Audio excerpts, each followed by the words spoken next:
Hello hello, क्या तुम अहले सुन्नत हो? हेलो, अहले सुन्नत जमात से हो? कोई आवाज़ नहीं आ रही। हेलो हेलो, क्या तुम अहले हदीस हो?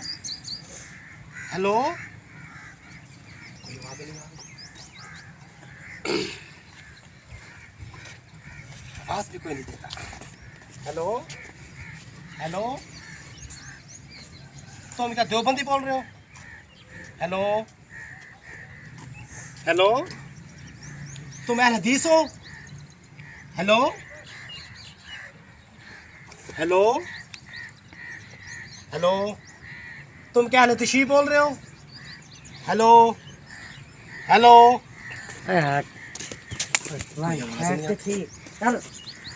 चल हेलो, चल। तुम कौन? मैं अल्लाह का बंदा, मैं एक मुसलमान बात कर रहा हूँ।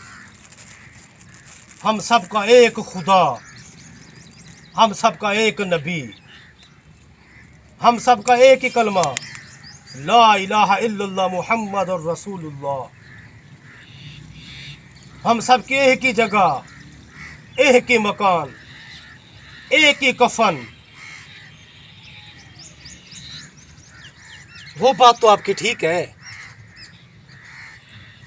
यहाँ हम मुसलमान हैं, हमारा एक ही कफन, एक ही मकान। तो फिर ये दुनिया में फिरका वारियत क्यों है? ये नादान है, नहीं समझते।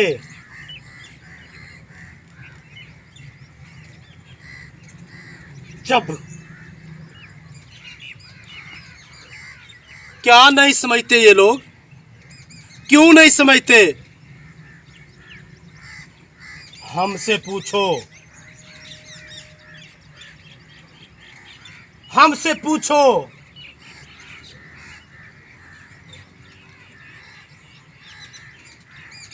कब्र में एक ही जो आता है, सवाल होता है, वमन रब्बू का, तुम्हारा रब कौन है?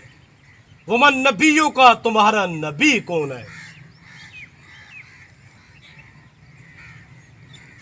यहाँ पर नमाज का पूछा जाता है, हकूकुल इबाद का पूछा जाता है। यहाँ पर ये नहीं पूछा जाता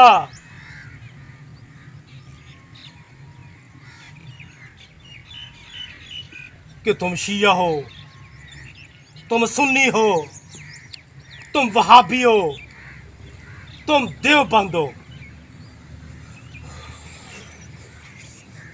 जब कब्र में ये नहीं पूछा जाता, तो फिर ये किस चीज की लड़ाई है हमारी? वो शिया, वो सुन्नी, वो वहाबी, ये देवबंद, ये बरेलवी। नहीं नहीं, ये नहीं हो सकता। हमारा सबका एक रब है, हमारा एक नबी है, हमारा एक ही कुरान है, हमारा एक ही कलमा है, ला इलाहा इल्लल्लाह मुहम्मद और रसूलुल्लाह। ये लड़ाई खत्म करो। जब कब्रिस्तान में फिरका वारियत नहीं है, जब अल्लाह के यहाँ फिरका वारियत नहीं है, तो फिर ये लड़ाई किस चीज की है? किस चीज की लड़ाई है? हदीस मुबारक है, अल्लाह की रस्सी को मजबूती से पकड़ो, मोहब्बतें बांटो। जब मस्जिद में कोई जात नहीं है, कब्रिस्तान में कोई जात नहीं है, तो फिर ये लड़ाई किस चीज की है? किस चीज की लड़ाई है? मुसलमानों, मोहब्बतें बांटो, प्यार बांटो। अल्लाह के रसूल ने क्या फरमाया? एक दूसरे से मोहब्बत बांटो, कलमा पढ़ो। एक नबी की उम्मती है, हमारा एक खुदा, एक नबी, एक कुरान। तो फिर लड़ाई किस चीज की है? नफरत को खत्म कर दो, छोड़ दो लालच को, छोड़ दो इक़्तिदार की मोहब्बत को, अल्लाह की मोहब्बत में आ जाओ। देखो कितने दना पड़े हुए हैं, ये देखो कितने दना, कितने आले पड़े हुए हैं। वो लोग जो कहते थे हमारे बिना दुनिया नहीं चलेगी, घर नहीं चलेगा, बाहर नहीं चलेगा, देखो वो कब्रिस्तान की जीनत बन चुके हैं। ये देखो दोस्तों, ये देखो दोस्तों, फिर कहता हूँ मौका है, अल्लाह से माफ़ी मांग लो, माफ़ी मांग लो।